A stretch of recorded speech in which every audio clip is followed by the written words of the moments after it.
Bonjour, bienvenue à La Joute. Il faut que tout puisse être objet de discussion et de débat, bien sûr en étant respectueux, mais il ne faut pas que ce soit le cours des tabous et de la censure, il faut que ce soit le cours de la liberté d'expression et de l'apprentissage aux relations interpersonnelles. Plus facile à dire qu'à faire, le Québec veut moderniser l'enseignement, mettre fin aux cours d'éthique et de culture religieuse pour le remplacer par quelque chose de plus contemporain.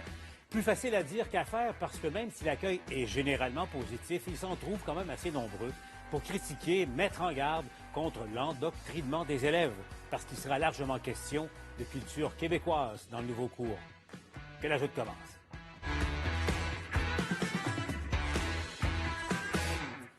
Avec nous pour amorcer la semaine à La Joute, vous reconnaissez Mathieu, Elsie et Luc. Bonjour à vous trois. Bonjour. D'abord, un mot, qu'est-ce que vous pensez généralement de ce nouveau cours? On a eu ces esquisses hier, donc nouveau cours de culture et de citoyenneté québécoise. Mathieu, d'abord. D'abord et avant tout, que c'était une bonne chose de se débarrasser du cours ECR. Ça, je pense que c'est une bonne chose en soi.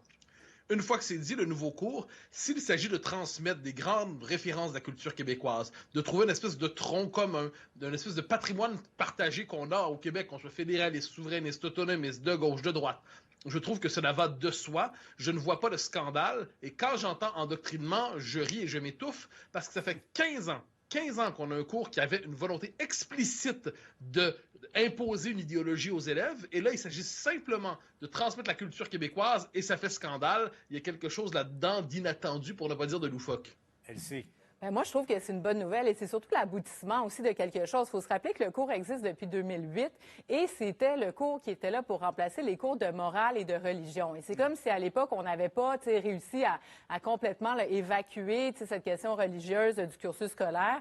Et là, on y arrive aujourd'hui. Je pense que c'est un cours qui dure sur 11 années, là, de la première année du primaire à la 5e secondaire.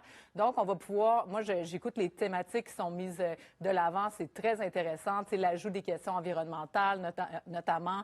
Toute la question du numérique aussi, c'est très intéressant. Puis pour ceux qui s'inquiètent de la place des religions, moi, je suis convaincue que sur les 11 années, on va aborder ces questions-là, mais ça ne sera pas au cœur du cursus. Le cours s'appelait éthique et culture religieuse. Donc, pendant 11 années, on travaillait ces thématiques-là, ça n'avait aucun sens dans une société laïque. Luc? Écoute, c'est clair que la modernisation du programme scolaire au Québec, c'est une bonne chose, puis on en avait besoin. Sauf que quand on le fait de façon politique, c'est là que ça déclenche des hauts-là. L'histoire peut être interprétée de façon très différente, dépendant que tu es fédéraliste ou indépendantiste, dépendant si tu es de gauche ou si tu es de droite. Et quand l'annonce est faite politiquement, je comprends ceux qui sont inquiets, je me joins à eux. Ouais, mais si je peux me permettre, le cours ECR était un cours qui avait été imposé politiquement. Je rappelle sa fonction parce qu'il faut le garder à l'esprit. Ce n'était pas un cours d'histoire des religions ou de culture religieuse. La fonction du cours, je le redis, par un de ses principaux théoriciens. On se souvient du jugement de la Cour suprême sur le Kirpan. Le théoricien principal du cours dit « On sait que l'immense majorité des Québécois sont contre le jugement de la Cour suprême sur le Kirpan. Quand tous les élèves vont être passés par ce cours-là, ils vont être pour le jugement de la Cour suprême sur le Kirpan. » C'est un cours d'endoctrinement explicitement. Moi, je répète souvent la même chose, mais c'est essentiel. Je suis indépendantiste, c'est pas un secret.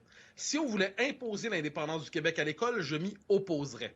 Mais je pense que toutes les doctrines doivent, de ce point de vue, s'empêcher d'entrer dans l'institution scolaire. Et le cours de culture québécoise, là-dessus, c'est pas une culture indépendantiste ou fédéraliste ou souverainiste ou quoi que ce soit. C'est ce que nous avons en commun, après 4 siècles en Amérique, c'est quand même pas si mal, nous rappeler cette espèce de tronc commun. Donc, ce que nous avons été, ce que nous sommes, ce que nous serons. Donc ça va de Gilles Vigneault à Dany Laferrière, en passant par Félix Leclerc, Régent Ducharme, Michel Tremblay et tant d'autres.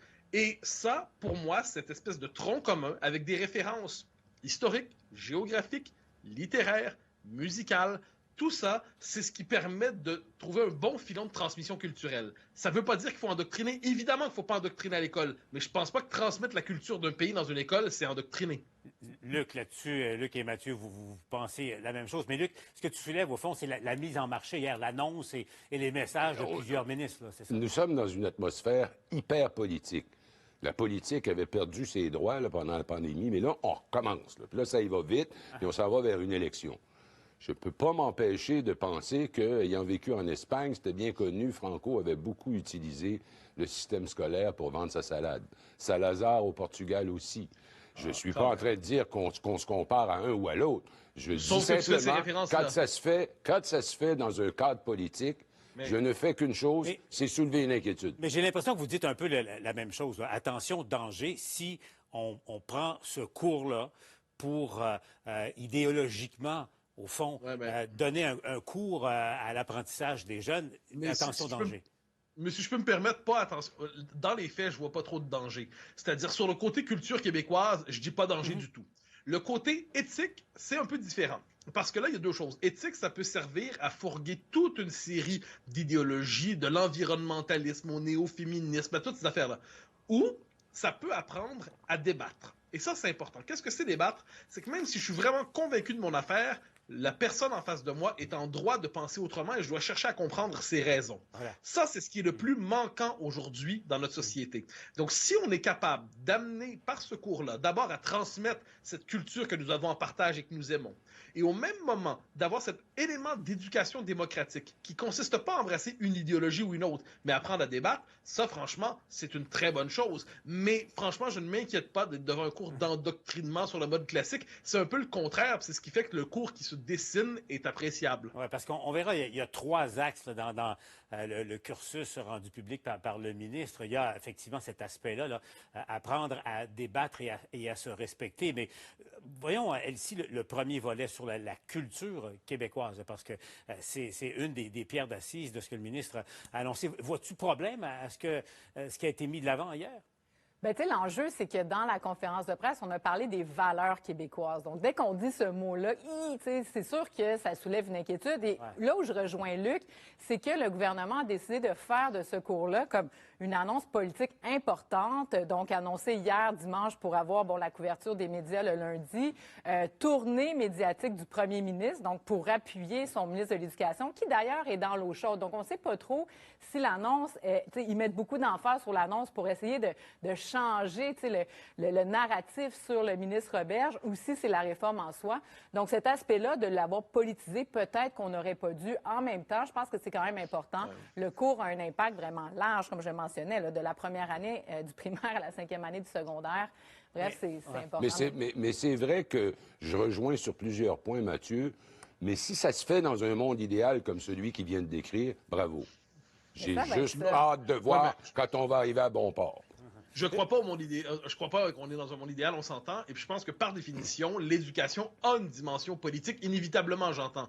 C'est-à-dire qu'à un moment donné, il y a des orientations qui sont fixées. Il faut juste pas oublier que ce qu'on appelle aujourd'hui le renouveau pédagogique, c'est-à-dire la philosophie qui a inspiré ECR, mais pas seulement ECR, c'était un choix politique. Je résume en un mot. On s'en souvient, il y avait le socio-constructivisme. Je résume en un mot. C'était cette idée qu'il ne fallait pas transmettre une culture et des connaissances à l'élève. Il devait construire lui-même son propre savoir à partir de sa subjectivité. Ça, c'est un choix politique qui consistait à dire qu'on ne transmettait pas une culture. Il fallait avoir une autre vision de l'éducation. Mais moi, revenir à cette idée que l'éducation, l'école, c'est transmettre, c'est enseigner des savoirs, des connaissances, sans préjuger de leur utilisation politique, mais transmettre une culture, un patrimoine de civilisation, finalement. Savoir dans quelle civilisation on évolue, savoir dans quel pays on évolue, ça, c'est des repères élémentaires à la fois pour se construire comme personne, mais aussi pour être capable d'évoluer dans une démocratie. En même temps, Luc, sur cette question-là, par exemple, sur la culture québécoise, entre guillemets, pas entre guillemets, la culture québécoise, point, devrais-je dire, au fond, revenir et enseigner, s'assurer qu'il y a un minimum d'enseignement de nos classiques. Mais je pense que c'est déjà là, Paul. Moi, quand j'ai étudié... Il y a longtemps, Luc. Non, d'accord, c'est pour ça que je le dis. C'était français, OK? J'ai rien contre, là, mais moi, ma culture est venue de découvrir des auteurs français. C'est comme ça qu'on... Et graduellement, la production de livres, les écrivains ont pris de plus en plus de place et la culture québécoise est beaucoup plus présente dans les programmes scolaires maintenant qu'elle ne l'a jamais été. En fait, je me surprenais l'autre fois à voir le fils d'un de mes amis qui regardait tout ce qu'il y avait comme lecture pour sa session, c'était des livres québécois. Formidables. Mais je pense aussi qu'il faut jeter un coup d'œil vers l'universel. Oui, mais un instant, t'as pas à me convaincre. Je crois à la littérature française, je crois à l'histoire occidentale. Ça me passionne. Mais je ne pense pas qu'il faut s'oblitérer soi-même pour embrasser l'universel. C'est même le contraire. C'est quand on embrasse pleinement sa culture qu'on est capable de se projeter dans le monde. Et tu vas trouver en moi un fervent partisan de l'enseignement de Balzac, de Stendhal, de Kundera, de tant d'auteurs que j'aime passionnément. Mais si le Québec s'occupe pas du Québec, qui va s'en occuper? Hein? On a aujourd'hui une tendance, l'américanisation mentale, c'est-à-dire on nous expulse symboliquement aux États-Unis.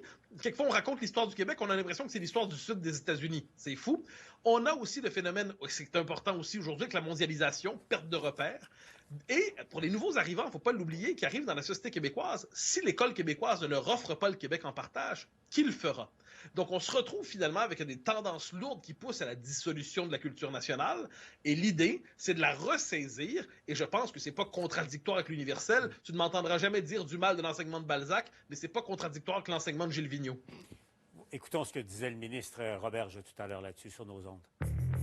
C'est un cours qui va leur donner les bases de ce que sont nos institutions démocratiques, nos valeurs démocratiques, notre système de justice, puis oui, qui va aussi leur permettre d'apprivoiser la culture avec un grand C. On parle des cultures du monde, mais aussi, bien sûr, la culture québécoise. On ne s'excusera pas de transmettre à nos jeunes les œuvres fortes de la culture québécoise.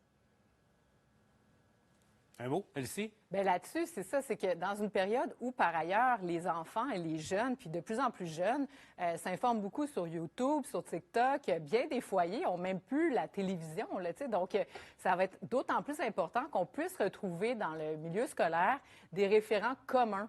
Donc, qui vont permettre, bien, c'est ça, tout notre passé, effectivement, la culture. Puis la culture, c'est pas juste là, les Québécois de souche, tu sais, qui jouent de l'accordéon, mais c'est aussi embrasser plus large ce qui est devenu le Québec. Donc, moi, je le vois très positivement. Luc, l'autre aspect, le troisième aussi, le développement de l'esprit critique et apprendre aux jeunes à argumenter. Sans s'intimider, sans s'insulter, sans s'injurer. Moi, je trouvais ça particulièrement à propos. Là. Le concept est bon, j'ai hâte de le voir en application, c'est ça l'affaire. Puis en plus, là, on m'amène une autre donnée, là, dans ta question précédente avec Elsie, les valeurs québécoises. Ça me rappelle là, la Charte des valeurs de 2013-2014. C'est quoi ça, les valeurs québécoises? Ça pourrait-tu ressembler à celle de la Belgique ou peut-être à celle de l'Italie? Est-ce que ça ressemble à celle des États-Unis? Cette histoire-là, des valeurs québécoises, je trouve ça totalement galvaudé et certainement pas quelque chose dans laquelle je me reconnais. Ben, si je peux me permettre, la notion de valeur québécoise a ses limites, elle a ses vertus, mais là, quand on parle d'éducation, c'est pour ça que moi je parle de culture, je parle de patrimoine de culture, de patrimoine de civilisation. Puis il y a aussi cette idée qui me semble assez fondamentale par ailleurs, c'est qu'on est des sociétés de plus en plus dispersées, de plus en plus éclatées, qui peinent à se trouver des points communs. Et je pense que le rôle de l'école, c'est de participer à tout le moins à la reconstruction de ce monde commun. Ce monde où nous saurons être en désaccord, un monde où on saura ce qui nous divise, mais un monde où on est capable aussi de discuter de ce qui nous divise. Et ça, c'est la part manquante. ECR faisait le contraire. ECR, c'est un cours qui sacralisait l'identité. Mathieu, éthique et culture religieuse, parce que tout le monde n'est pas familier avec... Oui, pardon. Alors, éthique et culture religieuse, ça poussait finalement chaque jeune à absolutiser sa propre identité. Je cite encore une fois un des concepteurs de ce cours qui disait qu'il fallait développer un respect absolu de toutes les convictions religieuses. Ben, je m'excuse, mais moi, j'ai pas un respect absolu de toutes les convictions religieuses. Je pense que certaines sont rétrogrades, d'autres sont admirables, d'autres sont critiquables. Mais quand on dit qu'il faut respecter absolument tout ce qu'une personne dit, sans que ça puisse être soumis à la raison critique, ben c'est pas de l'éducation qu'on fait, encore une fois, c'est de l'endoctrinement, puis on trahit la mission de l'école. Alors, c'est pour ça qu'il y a vraiment deux jambes à ce programme qui se présentent. Culture québécoise, on l'a dit, c'est bien. Esprit critique, c'est l'éducation finalement à la psychologie démocratique. Et dans cette espèce d'idéologie woke qui nous écrase aujourd'hui et qui fait en sorte que chacun, en fait, décide de s'enfermer dans ses certitudes puis veut faire bannir et censurer ceux avec qui il est en désaccord, ben franchement, chapeau le ministre sur ce coup-là. Je précise, soit dit en passant, on l'a dit, la lettre commune du ministre français de l'Éducation, Jean-Michel Blanquer, et Jean-François Roberge, c'est une alliance franco-québécoise sur la défense de la liberté d'expression. Je pense que c'est un principe essentiel aujourd'hui. En ont-ils parlé un peu en France autant qu'au Québec, Mathieu? Oui, ben, ce matin, j'interviewais avec d'autres à Europe 1, Jean-Michel Blanquer, le ministre de l'Éducation. J'ai posé une question sur ça directement. Alors, ça prend moins de place ici parce qu'apparemment, il y a une présidentielle qui se dégage. Ouais. Mais cela dit, la question woke prend de l'importance en France. Et puis, on se tourne vers le Québec, puis on se dit, eux aussi résistent à ça. Il y a une vieille complicité entre nos deux peuples, entre nos deux pays qui se révèle à travers ça. Je reviens à la question de fond avant de passer à l'autre sujet, parce que c'est un peu ce qu'on fait ici à la Joute. Argumenté. Il y a un choc des idées, mais quand on regarde un peu comment ça se passe et se déroule sur les médias sociaux, il y a tout un apprentissage à faire, une éducation à donner aux jeunes notamment. Mais Luc, t'es pas étonné un peu de la force de résistance au changement, de la force d'inertie dans le système et dans le réseau d'éducation? Je voyais les... c'est clair, c'est clair. Les réactions dans la santé puis tout, là. Ouais. Mais ça, c'est un autre domaine, là. Mais apprendre à débattre, je trouve ça intéressant. Pourquoi? Parce que récemment, je me suis retrouvé avec deux jeunes là, qui sont au niveau universitaire, 18-19 ans, puis je réalisais que si tu disais le contraire d'eux pour voir s'il allait avoir une réaction, ils devenaient insultés. On n'est pas d'accord avec lui. Sors d'ici, tu sais, ça n'a pas de bon sens. Là. Alors, je ne sais pas si ça se fait. Moi, je me souviens pas d'avoir été exposé à des cours de ce genre-là. Je ne sais pas si ça se fait, mais ce serait une bonne chose qu'on apprenne un peu à débattre un et l'autre, gauche, droite, fédéraliste, séparatiste, patati, patata. J'ai pas de problème tant qu'on débat. On appelait ça, si je peux me permettre, on appelait ça autrefois, c'est le cours classique, c'était la rhétorique. Ben oui. C'est-à-dire, et ça on a sacrifié 2-3 bonnes choses quand même à ce moment-là. Et ça, moi je pense, mais ça j'y reviens, j'en suis convaincu, la meilleure manière d'apprendre à penser par soi-même, c'est pas cracher immédiatement son opinion du moment, c'est de passer par le détour des œuvres, de la culture, de l'histoire, de la géographie, de la littérature, des grands textes qui ont façonné une culture et une civilisation et l'humanité. C'est en faisant le détour par d'autres œuvres qu'on apprend à penser par soi-même. Hein. Alain Finkielkraut, le philosophe français, dit on ne pense pas par soi-même de soi-même. Et le détour des... Aujourd'hui, on est dans une société, et les médias sociaux favorisent ça, où c'est comme l'expression immédiate de l'opinion. Je sens quelque chose, je dois le dire tout de suite, sans prendre la peine de réfléchir à ce que je vais dire. Et c'est pour ça que là-dessus, le détour par les œuvres, par la culture, au sens large, ça permet d'avoir finalement une opinion, une idée plus informée. Elsie, parce que c'est l'air du temps en ce moment-là. C'est pas des débats, c'est souvent de l'invective, c'est souvent de l'insulte, de l'intimidation carrément. Est-ce que ça peut s'apprendre, ça? Est-ce que ça peut changer dans un cours à l'école? Bien, je pense que ça peut du moins outiller et aider parce que, effectivement, l'intimidation, à l'ère des fake news, à l'ère des réseaux sociaux où le tribunal populaire peut trancher rapidement, le fait de pouvoir au moins discuter ces enjeux-là en classe avec ses amis, avec un professeur, avec quelqu'un qui cadre le débat, je pense que ça peut vraiment aider pour le futur parce qu'effectivement, on est dans une société qui se radicalise à plusieurs égards. Puis on l'a vu pendant la pandémie, mais c'est la même chose à l'école. Donc, puis ça se poursuit à la maison. Donc moi, je pense que ça peut beaucoup aider puis être capable de parler de grands enjeux de société parce que le cours va parler des institutions démocratiques, des institutions québécoises, judiciaires, de l'égalité homme-femme, de la violence conjugale, de l'environnement. Donc, il y a beaucoup de thématiques très modernes aussi qui vont certainement intéresser les étudiants québécois.